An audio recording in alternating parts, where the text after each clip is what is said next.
जथा सुअंजन अंजि दृग साधक सिद्ध सुजान, कौतुक देखत सैल बन भूतल भूरि निधान। अर्थात जैसे सिद्ध अंजनों को नेत्र में लगाकर साधक सिद्ध और सुजान पर्वतों, वनों और पृथ्वी के अंदर कौतुक से ही बहु सिखाने देखते हैं। गुरु पद रज मृदु मंजुल अंजन, नयन अमीय दृग दोष विभंजन, तिहि कर विमल विवेक विलोचन, बरनो राम चरित भवमोचन।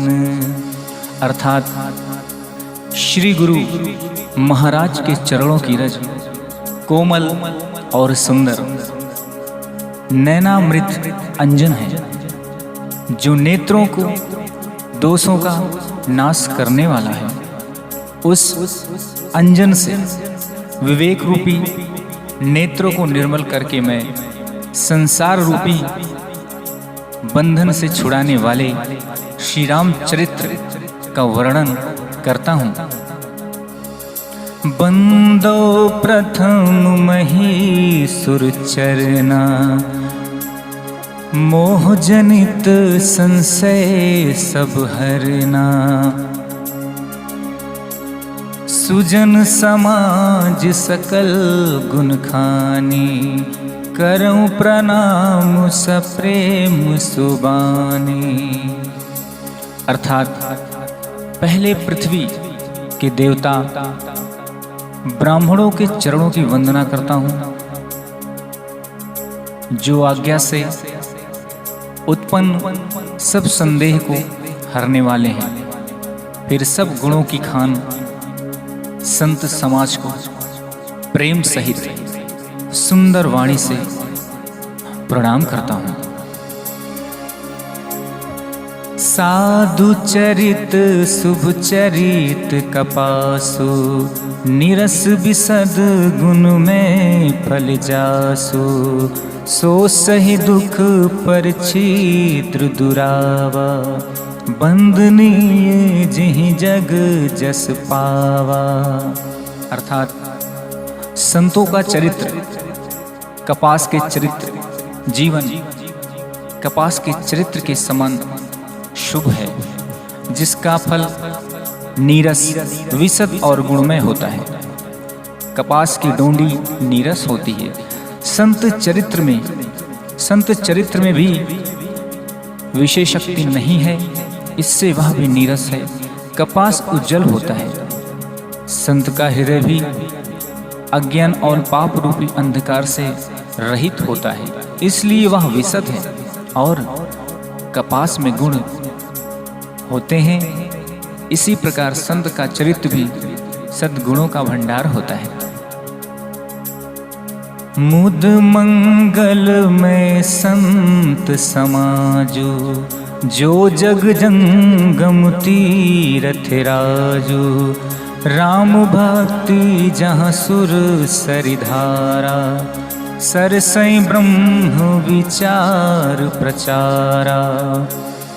अर्थात संतों का समाज आनंद और कल्याण में है, जो जगत में चलता फिरता तीर्थराज प्रयाग है, जहाँ उस संत समाज रूपी प्रयागराज में राम भक्ति रूपी गंगा जी की धारा है और ब्रह्म विचार का प्रचार सरस्वती जी हैं।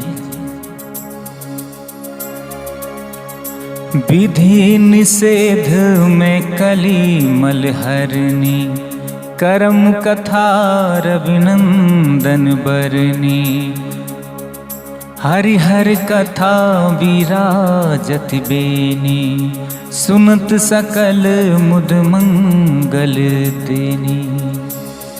अर्थात विधि और निषेध, यह करो और यह ना करो रूपी कर्मों की कथा कलयुग की पापों को हरने वाली सूर्य तनया यमुना जी है।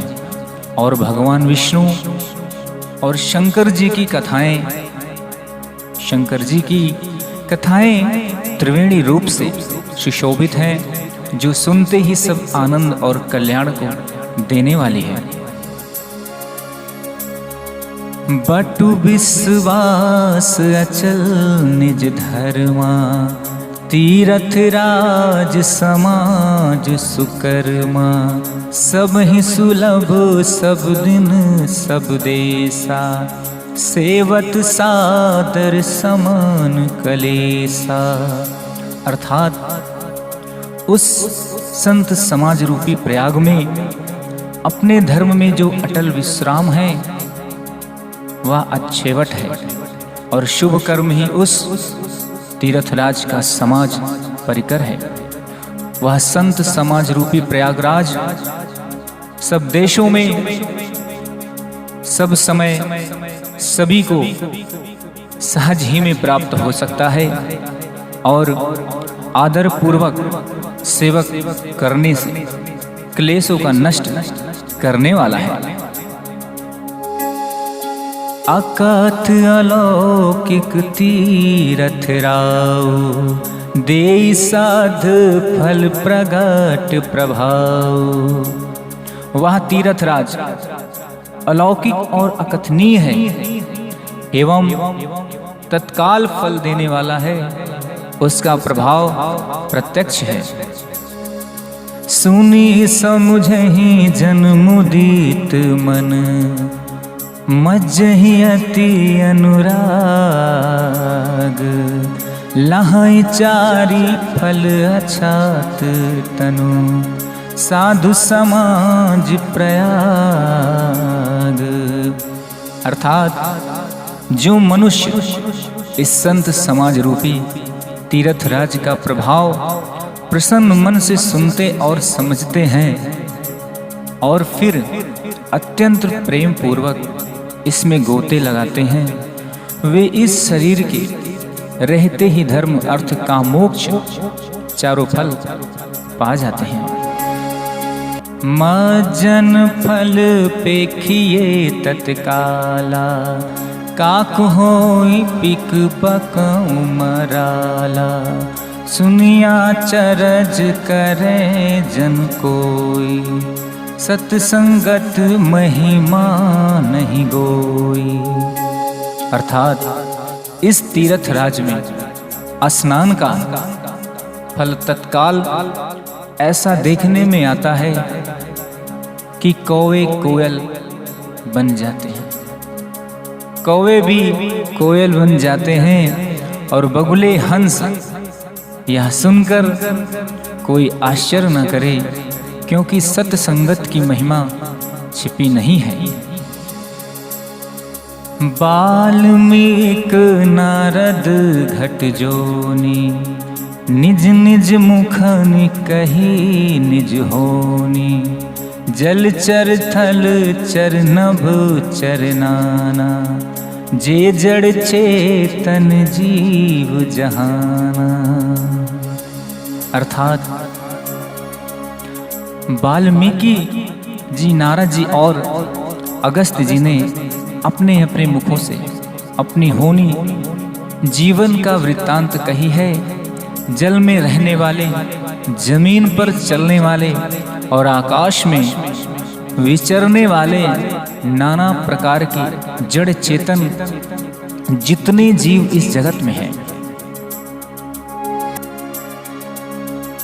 मति कीरति गति भूति भलाई, जब जेहि जतन जहाँ जेहि पाई, सो जानब सत्संग प्रभाव, लोकहु वेद नान पाओ।